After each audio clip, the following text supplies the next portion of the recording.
Welcome to GGR Talks and Vlogs.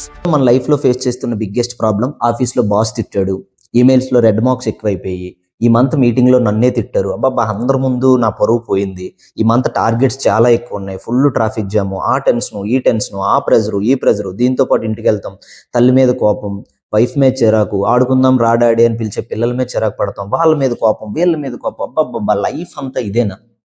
Life మొత్తం ఇలానే వెళ్తామా? దీన్ని చేంజ్ చేసుకోలేమా? మనం చేంజ్ చేసుకునే వే ఏదైనా ఉందా? ఒకవేళ చేంజ్ చేసుకునే వే ఉంటే ఎవరైనా చెప్తే చేంజ్ చేసుకోవడానికి మీరు రెడీగా ఉన్నారా? ఎవరు చెప్తారు మరి? బట్ ఇవన్నీ ఆలోచిస్తుంటే పెద్ద సమస్య వచ్చి పడిందే, ఇప్పుడు ఏం చేద్దాం? వీటన్నింటికి ఏదైనా సొల్యూషన్ ఉంటే బెటర్. ఎవరైనా వచ్చి సొల్యూషన్ చెప్తే బాగున్ను అని మనకు అనిపిస్తూ ఉంటుంది కదా. ఎవరు చెప్తారు మరి అన్నింటికి solution? So welcome to our channel GGR talks and blogs.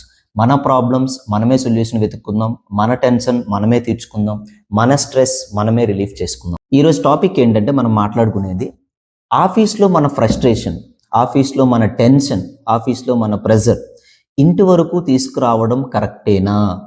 ఇంకొకటి ఏంటి అంటే మనం సంపాదిస్తున్నాం కాబట్టి మన ఇంట్లో ఉన్న వాళ్ళ ఎమోషన్స్ని డ్యామేజ్ చేయడం ఎంతవరకు కరెక్టు? రియల్ లైఫ్లో అసలు టెన్షన్లు, ప్రెజర్లు, స్ట్రెస్లు ఉండవని నేను చెప్పట్లా. ప్రతి జాబ్లో కూడా ఉంటాయి. నా పర్సనల్ ఎక్స్పీరియన్స్ షేర్ చేస్తా. నా ప్రొఫెషన్ టీచింగ్. సో టీచింగ్లో మాకు ఎన్ని ప్రాబ్లమ్స్ ఉన్నాయండి, ఎన్ని ప్రెజర్స్ రానియండి, ఎన్ని టెన్షన్లు ఉన్నాయండి. మేము ఎప్పుడైతే పిల్లల దగ్గరికి వెళ్తామో ఒక ఫ్రెష్ లుక్తో, ఒక ఫ్రెష్ స్మైల్తోనే వెళ్తాం. మాకు ఎన్ని ఇబ్బందులు ఉన్నా అనవసరం, అవన్నీ పట్టించుకోము మేము. అక్కడికి వెళ్ళేసరికి పిల్లలకి మనం ఎంత అవుట్పుట్ ఇస్తున్నాము, పిల్లలు కూడా మన ఎనర్జీని క్యారీ ఫార్వర్డ్ చేసుకునే లెసన్ వినడమనే స్టార్ట్ చేస్తారు. మా ప్రొఫెషన్ గురించి చెప్తున్నా. ఆఫీస్లో స్ట్రెస్ ఉంటుందంటే ఎస్ ఉంటుంది, ఆఫీస్లో ప్రాబ్లమ్స్ ఉంటాయంటే ఎస్ ఉంటాయి, ఆఫీస్లో టెన్షన్స్ ఉంటాయంటే ఎస్ ఉంటాయి, ఆఫీస్ వల్ల ఫ్రస్ట్రేషన్ వస్తుందంటే 100% నేను చెప్తున్నాను ఫ్రస్ట్రేషన్ వస్తుంది, నేను కాదని నేను చెప్పట్లేదు. బట్ మన ప్రాబ్లమ్స్కి, మన టెన్షన్కి ఆఫీస్లో జరిగిన ఏ విషయానికి కూడా బాధ్యత మనదే. ఆఫీస్లో జరిగే దేనికి కూడా మన ఇంట్లో ఉన్న వాళ్ళ రెస్పాన్సిబిలిటీ కాదు. దాన్ని మనం రియలైజ్ అవ్వాలి ఫస్ట్. అక్కడ మనకి ఏదైతే టెన్షన్ ఉందో, ఏదైతే ప్రెజర్ ఉందో, దయచేసి దాన్ని ఇంటికి తీసుకురాకుండా ఉండడానికే ట్రై చేద్దాం. ఎందుకని నేను చెప్తున్నాను అంటే బొమ్మలతో ఆడుకోవాల్సిన వయసులో మన బాధ్యతలతో వాళ్ళని భయపెట్టకూడదు. పెద్దరికం అంటే 10 మందిని శాసించే అధికారం కాదు సార్, 10 మందికి అండగా నిలబడే ఆనందం. పిల్లలు ఫస్ట్ డాడీ ఏం తీసుకొచ్చాడు, డాడీ ఈరోజు మనతో ఏం మాట్లాడతారు, ఇదే కదా వాళ్ళు ఎక్స్పెక్ట్ చేసేది. నా ప్రొఫెషనల్ ఎక్స్పీరియన్స్ షేర్ చేస్తా చూడండి. ఫ్రెండ్స్ ఉంటారు, ఫ్రెండ్స్ అన్నీ షేర్ చేసుకుంటారు, నేను కాదని చెప్పట్లే. కానీ కొంతమంది ఫ్రెండ్స్లో షేర్ చేసుకోని విషయాలు కూడా ఉంటాయి. ఫర్ సపోజ్ టీచర్తో వాళ్ళకి ఏదో ప్రాబ్లం అవ్వచ్చు, ఫ్రెండ్స్తోనే అసలు ప్రాబ్లం అవ్వచ్చు, లేదా బయట ఎవరో ఏదైనా చేయొచ్చు. మీరు ఇంటికి వెళ్ళగానే మీ పిల్లని కూర్చోబెట్టి, అమ్మ ఈరోజు కాలేజ్లో ఏమైంది, ఈరోజు స్కూల్లో ఏమైంది, అసలు నీ లైఫ్లో ఏమైంది అని అడిగితేనే కదా వాళ్ళు ఓపెన్ అయి చెప్తారు. తండ్రికి తల్లికి చెప్పుకోలేదు అన్న పరిస్థితి వచ్చిందంటే తప్పు ఎవరిదంటారు? వాళ్ళకి ఏ ప్రాబ్లం ఉన్నా ఏమున్నా సరే ఫస్ట్ మదర్ అండ్ ఫాదర్కి కదా చెప్పుకోవాలి. అలా చెప్పుకోలేనంత టైం మనం ఇవ్వట్లేదు అంటే నా పాయింట్ ఆఫ్ థింకింగ్లో తప్పు మనదనే అంట. మనకి ఎన్ని ప్రెజర్స్ ఉన్నాయండి, ఎన్ని టెన్షన్స్ ఉన్నాయండి, వెళ్ళగానే పిల్లలతో ఒక 10-15 మినిట్స్ అట్లీస్ట్ 10-15 మినిట్స్ స్పెండ్ చేస్తే అది మనకి 10-15 మినిట్సే, కానీ వాళ్ళ లైఫ్లో కొన్ని డేస్తో ఈక్వల్గా ఉంటుంది. ఇప్పుడు ఇంట్లో వాళ్ళు నాకు ఎగ్జాంపుల్గా తీసుకుందాం. వాళ్ళు డైలీ బిజీగా ఏదో ఒక వర్క్ చేస్తూ ఉంటారు, కానీ ఈవినింగ్ అయ్యేసరికి ఒక తల్లి ఎక్కడున్నా తనకు కొడుకు బాగుండాలనే కదా ఆలోచిస్తుంది. తను 5 o'clock or 6 o'clock అయ్యేసరికి ఒక టెన్షన్తో ఉంటుంది, ఏంటి నా కొడుకు ఇంకా ఇంటికి రాలేదు, సేఫ్గా రీచ్ అవుతున్నాడా లేదా, వాళ్ళకి ఎన్ని టెన్షన్స్ ఉంటాయి, ఎంత భయపడిపోతుంటారు. అదే వైఫ్ ఎప్పుడు కూడా తన హస్బెండ్ వెళ్ళారు ఆఫీస్కి అని అనుకోదు. తన లైఫ్ ఎర్లీ మార్నింగ్ బయలుదేరి ఆఫీస్కి వెళ్ళింది, తన లైఫ్ మళ్ళీ ఈవినింగ్ అయ్యేసరికి ఇంటికి వస్తుందని ఆలోచిస్తుంది తను. సో కాబట్టి ఆ టైం అయ్యేసరికి మనం ఎంత సేఫ్గా వస్తున్నామనే టెన్షన్లో వాళ్ళు ఉంటారు. ఇంకా పిల్లలు, మనకి ఎంత బిజీ లైఫ్ ఉందో నన్ను అడిగితే పిల్లలకు కూడా అంతే బిజీ లైఫ్ ఉంటుంది. వాళ్ళు 8:30కి స్కూల్కి వెళ్ళిపోతారు, మళ్ళీ 5:30కి వస్తారు. 5:30కి వచ్చిన తర్వాత వాళ్ళు కోరుకునేది ఏంటంటే ఫాదర్తో కొంత టైం, మదర్తో కొంత టైం స్పెండ్ చేయాలి. అలాంటి ఒక వ్యాలిడ్ టైం మన పిల్లలకు మనం ఇవ్వాలండి. సో అలా ఇచ్చినట్లయితేనే లైఫ్ ముందుకెళ్తుంది. వాళ్ళు కూడా ఒక మంచి పాజిటివ్ వైఫ్తో లైఫ్ని లీడ్ చేయడానికి, లైఫ్ని సక్సెస్ చేయడానికి ఒక పాత్ అనేది వాళ్ళకి జనరేట్ అవుతూ ఉంటుందని నా ఒపీనియన్. సరే, మనం ఇంత ఫ్రస్ట్రేషన్తో వచ్చామని వాళ్ళు ఎదురుగా వచ్చేసి మనల్ని విష్ చేద్దాం అనుకునేసరికి మనం చిరాకులో ఏదో ఒక మాట అనేస్తూ ఉంటాం. ఆ మాటను వాళ్ళు ఏదో పర్సనల్గా తీసుకొని ఇంకా ఆ డే అంతా కూడా అలాగే క్యారీ ఫార్వర్డ్ అవుతుంది కదా. అలా అవడం వల్ల ఏం జరుగుద్దంటే సర్టెన్ టైం అయ్యేసరికి డిస్టెన్సెస్ పెరుగుతూ ఉంటాయి ఫ్యామిలీ లైఫ్లో. సో నేను ఇది మీకు చెప్పక్కర్లేదు, చాలా మందిని మనం ఎక్స్పీరియన్స్ చేసే ఉంటాం, చాలా మందిని చూసే ఉంటాం, అండ్ మన లైఫ్లో కూడా ఇలాంటి ఎక్స్పీరియన్స్ అయ్యే ఉంటాయి. నా పాయింట్ ఏంటి అంటే వాళ్ళు రాగానే అట్లీస్ట్ ఒక వాటర్ ఇవ్వండి, లేకపోతే వాళ్ళతో ఒక 2 minutes 5 minutes ఉండడం కానీ. ఇప్పుడు మీకు ప్రాబ్లం ఉంది, మీ ప్రాబ్లమ్స్ ఇంట్లో వాళ్ళకి ఎలా తెలుస్తాయి? మీరు ఆలోచించండి. అసలు మీ ఆఫీస్లో ఏమైందో మీ ఇంట్లో ఉన్న వాళ్ళకి ఎలా తెలుస్తాయి? మా ఆఫీస్లో ఏమైందో మా ఇంట్లో ఉన్న వాళ్ళకి ఎలా తెలుస్తాయి? మనం చెప్తేనే కదా తెలుస్తాయి. బట్ చెప్పండి, కోపంతో చెప్పొద్దు, ప్రేమతో చెప్పండి, అర్థం చేసుకుంటారు వాళ్ళు. అర్థం చేసుకునే విధంగా చెప్పాలి. ఈరోజు మీటింగ్ ఇలా అయ్యింది, సో ఇలా అన్నారు, నాకు కొంచెం గిల్టీగా అనిపించింది, ఎందుకో డిఫరెంట్ ఆలోచనలు వస్తున్నాయి అంటే వెంటనే మీ వైఫ్ రెస్పాండ్ అవుతారు, మీ మదర్ రెస్పాండ్ అవుతారు, మీ సిస్టర్ రెస్పాండ్ అవుతారు, మీ బ్రదర్ రెస్పాండ్ అవుతారు, అందరూ రెస్పాండ్ అవుతారు. మీరు చెప్తేనే కదా అవతల వాళ్ళకి తెలుస్తుంది. సార్, బాధ అనేది పంచుకుంటే దగ్గుతుంది, అదే గనక బాధను భరిస్తూ ఉంటే పెరుగుతూనే ఉంటుంది. ఆ బాధను ఎంత వేగం తగ్గించుకోవాలనే ట్రై చేయాలి తప్ప ఆ బాధను మీరు క్యారీ ఫార్వర్డ్ చేస్తూ ఉంటే లైఫ్లో లేనిపోని ఆలోచనలు వస్తాయి మనకి. మీరు ఆఫీస్ నుండి వస్తూ ఉంటారు, రాగానే మదర్ కానీ లేకపోతే వైఫ్ కానీ లేకపోతే చిల్డ్రన్ కానీ ఎదురు చూస్తుంటారు. మీరు కోపంలో ఏదో ఒక మాట అనేస్తూ ఉంటారు. ఉదయం అంతా వర్క్ చేసుకుని మీ గురించే వెయిట్ చేసే వాళ్ళని మీరు ఒక మాట అంటే వాళ్ళు ఎంత ఫీల్ అవుతారు సార్? వాళ్ళ ఇమోషన్స్ ఎంత డ్యామేజ్ అవుతాయి మనం ఒకసారి ఆలోచిద్దాం. ఒకసారి ఆలోచించండి. మీరు ఒకసారి ఆఫీస్లో బాస్ తిట్టాడని మీరు ఫీల్ అవుతారు, కర్రీలో సాల్ట్ తక్కువైందని మీరు మదర్ని తిట్టొచ్చు, ఏదైనా చిన్న మిస్టేక్ జరిగిందని మీరు వైఫ్ని తిట్టొచ్చు, ఏదో ఒక మాట నార్మల్గా ఇంకొకరితో అన్నారని పిల్లల్ని తిట్టొచ్చు, మీరు లైఫ్లో ఇంతమందిని తిట్టొచ్చు. కానీ మీకు డబ్బులు ఇచ్చి మీ లైఫ్ని సెటిల్ చేసుకోవడానికి మీకు ఒక ఆపర్చునిటీ ఇచ్చిన బాస్ తిడితే మాత్రం మనం ఫీల్ అయిపోతాం. ఎంతవరకు నిజం అది? ఎంతవరకు కరెక్ట్ అది?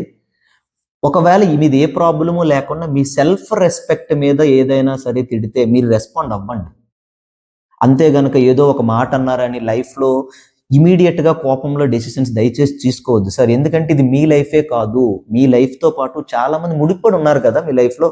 మీ మీద ఆధారపడి ఒక మదర్ ఉంటారు, మీ మీద ఆధారపడి ఒక ఫాదర్ ఉంటారు, మీ మీద ఆధారపడి మీ వైఫ్ ఉంటారు, కిడ్స్ ఉంటారు. ఎలా వీళ్ళందరి గురించి ఆలోచించుకున్న క్విక్ డెసిషన్స్ మీరు తీసుకుంటారు? సో ఓకే, ఒక మాట అన్నారు, బాసే కదా అన్నారు, ఒకసారి కూర్చొని మాట్లాడండి. సార్, నేను ఇలా తప్పు చేయలేదు, ఇది నా వల్ల జరిగిన మిస్టేక్ కాదు, బై మిస్టేక్ మీరు ఎలా అన్నారు, అప్పటికి వేరేలా అన్నారు అనుకోండి. మీరు అదే జాబ్లో ఏదైతే వర్క్ ఎక్స్పీరియన్స్ సంపాదించారో ఆ వర్క్ ఎక్స్పీరియన్స్ని యూజ్ చేసి you should find the better opportunity. అంతేగాని కోపంలో ఇమీడియట్ డెసిషన్స్ తీసుకోవద్దు. ఆ ఇమీడియట్ డెసిషన్స్ని మాత్రం ఫ్యామిలీ మీద దయచేసి పెట్టొద్దు. ఎందుకంటే ఫ్యామిలీకి ఏం తెలియదు, మనకి different type of favourite heroes ఉంటారు, కానీ ఫ్యామిలీకి మ్యాక్సిమంగా ఫస్ట్ హీరో ఫర్ సపోజ్ మీ సన్ కానీ డాటర్ గారు ఉన్నారు, సన్కి డాటర్కి ఫస్ట్ హీరో ఎవరంటే ఫాదరే. వైఫ్కి ఆల్వేస్ ఏ హీరో అయినా కావచ్చు, కానీ favourite hero, real life hero అంటే ఫస్ట్ తన హస్బెండ్ అనే చెప్తారు, ఏ వైఫ్ అయినా సరే. అలాంటి లవ్, అలాంటి అట్మాస్ఫియర్ని మన ఫ్యామిలీలో కనుక మనం క్రియేట్ చేసుకుంటే డెఫినెట్గా మనం సక్సెస్ అయినట్టే అనేది నా ఒపీనియన్. మన కోసం ప్రాణాలు ఇచ్చే మనుషులు ఉండడం మన గొప్పతనం కాదు సార్, ప్రాణాలు ఇచ్చేవాళ్ళదే. ఆ ప్రాణాలు బతికించుకోవడంలోనే మన గొప్పతనం ఉంది. ఒక చిన్న ఎగ్జాంపుల్ చెప్తాను సార్. నేను ఒక గ్లాస్ పగిలింది అనుకుంటే దాన్ని యథావిధిగా అతికించడం అంత ఈజీ అయితే కాదు. మనం ఇప్పుడు ఎంత జనరేషన్, ఎంత టెక్నాలజీ వచ్చినా సరే అది అసలు ఇంపాసిబుల్. అలానే మీరు డ్యామేజ్ చేసిన ఎమోషన్స్ ఏవైతే ఉన్నాయో ఈ రోజు వాళ్ళు మర్చిపోవచ్చు, కానీ లైఫ్ లాంగ్ అట్లీస్ట్ 1% అది ఉండిపోద్ది వాళ్ళ మనసులో. గ్లాస్ ఎలాగైతే పగిలిన తర్వాత అతకదో, మీరు డ్యామేజ్ చేసిన ఎమోషన్స్ మాత్రం డెఫినెట్గా వాళ్ళ మైండ్లో 1% అయినా ఉండిపోతాయి సార్. సో ఇప్పుడు కోపంలో ఒక మాట అనేసాం, ఇప్పుడు నేను అననని కాదు, నేను మా వైఫ్ని తిడుతూ ఉంటాను, నేను మా వైఫ్తో కొన్ని మా ఇద్దరి మధ్యలో మాట వచ్చినప్పుడు కొన్ని కోపాలు ఉంటాయి, కానీ మేము దాన్ని క్యారీ ఫార్వర్డ్ చేయడం. మ్యాక్సిమం ఆ డే ఎండింగ్ అయ్యేసరికి ఎవరో ఒకరు వెళ్ళి మాట్లాడుతూ ఉంటాం, ఎవరో ఒకరు నవ్వించుకుంటూ ఉంటాం, ఎవరో ఒకరు వెళ్ళి మాట్లాడతాం. ఒకవేళ నాకు తప్పు ఉందని నాకే అనిపించింది, నేనే వెళ్ళి మాట్లాడతాను. నాకు తప్పు లేదు అయినా నేనే వెళ్ళి మాట్లాడతాను, తప్పే ఉంది. తన ఇంట్లో వాళ్ళని వదిలేసి నా గురించి వచ్చిన అమ్మాయి కోసం నేను ఆ మాత్రం చేయలేనా? అట్లీస్ట్ వీళ్ళు ఒకసారి మాట్లాడితే ఏమైపోద్ది? 1 రోజు కాదు, 2 రోజులు కాదు, 3 రోజులు కాదు, 4వ రోజు ఇలాగే మాట్లాడామనుకోండి, ఇంకోసారి వాళ్ళు అలగడమే మానేస్తారు, మీ మీద కోపపడమే మానేస్తారు. ఎందుకంటే ఆడవాళ్ళ మైండ్ సెట్లు అలాగే ఉంటాయి. సో వాళ్ళు చిన్న ఆనందాలు సార్, చిన్న విషయాలు కోరుకుంటుంటారు. మనం దాన్ని అర్థం చేసుకొని వాళ్ళకి ఇస్తూ ఉండాలి. సార్, ఆఫీస్లో ఫ్రస్ట్రేషన్స్ టెంపరీ. ఈ రోజు ఉన్న ఫ్రస్ట్రేషన్ రేపు ఉండదు, రేపు కొత్తది వస్తుంది. మళ్ళీ రేపు ఉన్న ఫ్రస్ట్రేషన్ నెక్స్ట్ డే ఉండదు, ఎందుకంటే నెక్స్ట్ డే ఇంకో టెన్షన్ వస్తుంది మనకి. కానీ ఇంట్లో ఒక్కరోజు మనం నోరు జారితే ఆ ఎమోషన్ డ్యామేజ్ అయింది మాత్రం లైఫ్ లాంగ్ క్యారీ ఫార్వర్డ్ అవుతూనే ఉంటుంది. సో నా పాయింట్ ఏంటి అంటే office frustrations are temporary, but ఇంట్లో ఎమోషన్స్ డ్యామేజ్ అనేది పర్మనెంట్గా ఉండిపోతాయి. దయచేసి ఈ పాయింట్ గుర్తుపెట్టుకోండి. మీ లైఫ్ని మీరు హ్యాపీగా డిజైన్ చేసుకోవాలి అంటే ఇంట్లో ఎమోషన్స్ని దయచేసి డ్యామేజ్ చెయ్యొద్దు సార్. ఇంట్లో అమ్మో, నాన్నో, తాతయ్యో, నాన్నమ్మో లేకపోతే ఇంకెవరు అడుగుతారా మన్ని తిన్నావా ఉన్నావా అని? వాళ్ళు ఉన్నప్పుడు వాళ్ళు వీళ్ళు తెలియదురా. రేపు లేరనుకో, వాళ్ళు మనతో ఉన్న ప్రతి క్షణం చాలా విలువైందిరా, ట్రెషర్. సరే, ఎంత డిస్కస్ చేస్తాం సార్, ఇవన్నీ డైలీ లైఫ్లో ఉన్నాయి కదా. బట్ ఏం చేద్దాం మరి వీటి కోసం మనం? నా ఎక్స్పీరియన్స్లో, నా పాయింట్ ఆఫ్ థింకింగ్లో ఏం చేస్తే బెటర్ అనేది నేను మీతో షేర్ చేసుకుంటాను. మేబీ ఇది చెయ్యండి అని కాదు, చేస్తే బెటర్ రిజల్ట్స్ వస్తాయి అనేది నా పాయింట్. ఆఫీస్ నుంచి బయటికి రాగానే, గేట్ దగ్గర నుంచి బయటికి రాగానే ఆ లైఫ్ స్టైల్ని అక్కడితో ఎండ్ చేసేయాలి. ఆ లైఫ్ స్టైల్ అక్కడితో అయిపోయింది. వచ్చేగానే ఫస్ట్ ఒక డీప్ బ్రీత్ తీసుకోండి. డీప్ బ్రీత్ తీసుకోగానే ఫస్ట్ ఆలోచన, ఇంటికి వెళ్ళగానే పాప బాబు ఎదురుగా వస్తారు, వాళ్ళ కోసం ఏదైనా కొందామా, లేకపోతే వాళ్ళని ఎలా రిసీవ్ చేసుకోవాలని ఆలోచించండి. 30% టెన్షన్స్ పోతాయి. నా కోసం మా అమ్మ ఇంకా ఎదురు చూస్తూనే ఉంటుంది కదా, మా వైఫ్ ఎదురు చూస్తూనే ఉంటారు కదా, లేకపోతే మా ఫాదర్ ఎదురు చూస్తూనే ఉంటారు కదా అని ఆలోచిస్తూ ఉండండి. ఇంకో 30% పోతాయి.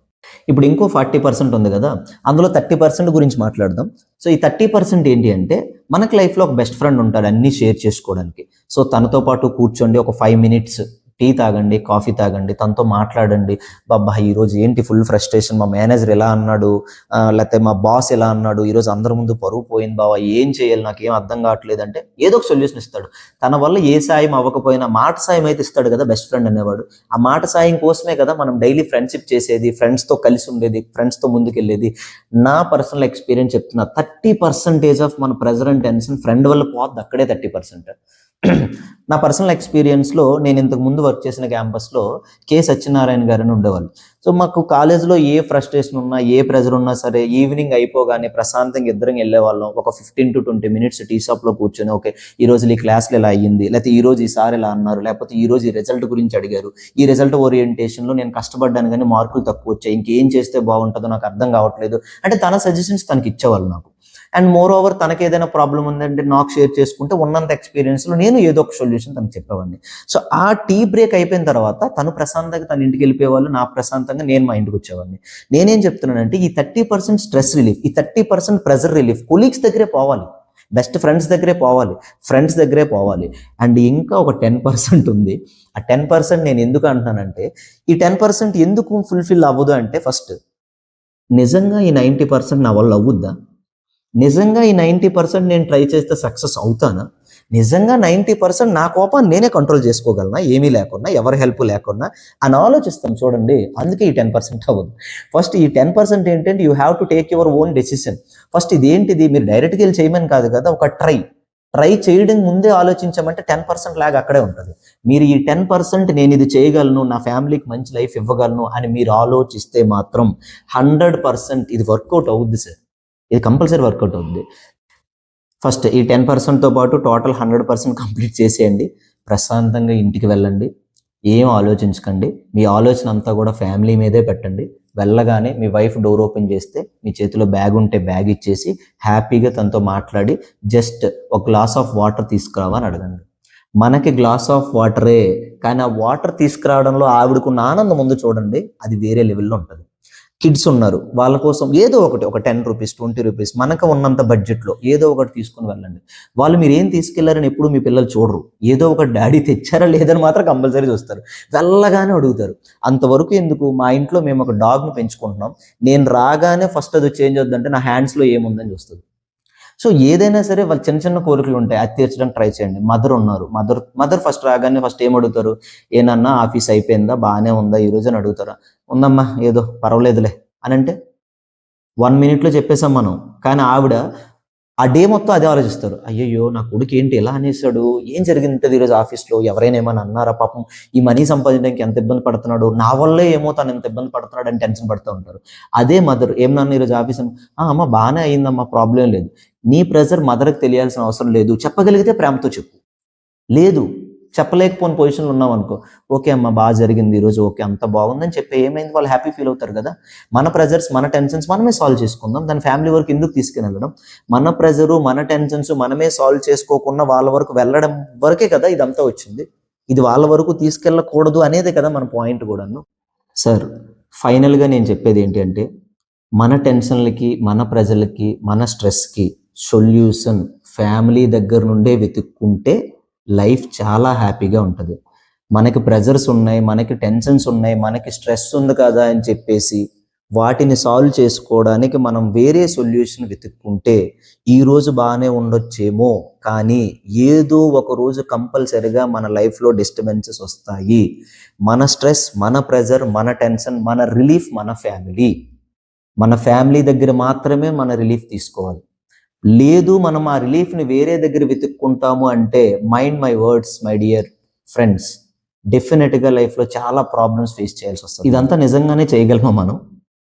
నా సొల్యూషన్, కష్టమైన పనిని ఇష్టమైన వారి కోసం కష్టంగా ఉన్నా సరే ఇష్టంగా చేస్తే అది ఎంత బాగుంటుంది. లైఫ్లో ఎంత సక్సెస్ లెవెల్కి వెళ్ళగలం మనం. వాళ్ళు హ్యాపీగా ఉంటారు, మనం హ్యాపీగా ఉంటాం, మన లైఫ్ హ్యాపీగా ఉంటుంది, మంచి లీడింగ్ పొజిషన్లో ఉంటాం. ఒక సూపర్ మ్యాటర్ చెప్పావా, ఏంటది? మనం ఎవరు అన్నది ముఖ్యం కాదు, మనం ఏం చెయ్యగలం అన్నదే ముఖ్యం. ఈ వీడియో కనుక మీకు నచ్చినట్లయితే please like, share and subscribe. And video చూసిన లాస్ట్లో ఈ వీడియో మీద మీ ఒపీనియన్ ఏంటి, ఇది మీకు యూజ్ఫుల్ అవునా కాదా అనేది మాత్రం మీరు కామెంట్ సెక్షన్లో పెట్టండి. ఆ కామెంట్స్ బట్టి నేను నెక్స్ట్ ఇంకొక వీడియో చేయడానికి నాకు ఎనర్జీ వస్తుంది, దాన్ని బట్టి కూడాను.